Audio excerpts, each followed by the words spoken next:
नमस्कार, take Marathi Raghu YouTube चॅनलमध्ये आपलं स्वागत आहे। राज्यातील शेतकऱ्यांसाठी महत्त्वाची अपडेट आहे।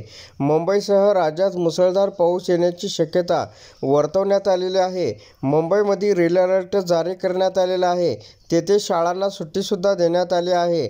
मुसळधार पावसामुळे राज्यात निर्माण झालेल्या पूर परिस्थिती आणि अतिवृष्टीचा मुख्यमंत्री एकनाथजी शिंदे यांनी मंत्रालयातील आपत्ती व्यवस्थापन कक्षातून आढावा बैठक घेतली। तसेच हवामान विभागाने पुढील 3 तासात पुणे मुंबई जिल्ह्यात काही ठिकाणी अतिमुसळधार पावसाचा अंदाज व्यक्त केला आहे। नागरिकांनी योग्य ती खबरदारी घ्यावी असं सुद्धा या ठिकाणी सांगण्यात आलं आहे।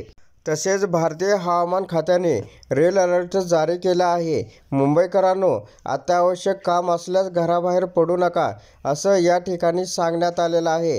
योग्य ती खबरदारी घ्यायचे या ठिकाणी सुद्धा सांगितलेलं आहे।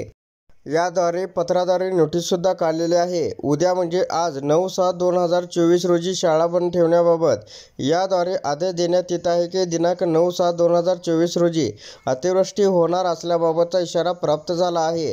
त्या पार्श्वभूमीवर मुलांच्या सुरक्षेच्या दृष्टीने नवी मुंबई महानगरपालिका क्षेत्रातील सर्व माध्यमाच्या व सर्व व्यवस्थापनाच्या सर्व शाळा आज मंगळवार दिनांक 9/7/2024 रोजी बंद ठेवण्यात येतील असं या ठिकाणी सांगण्यात आलेलं आहे।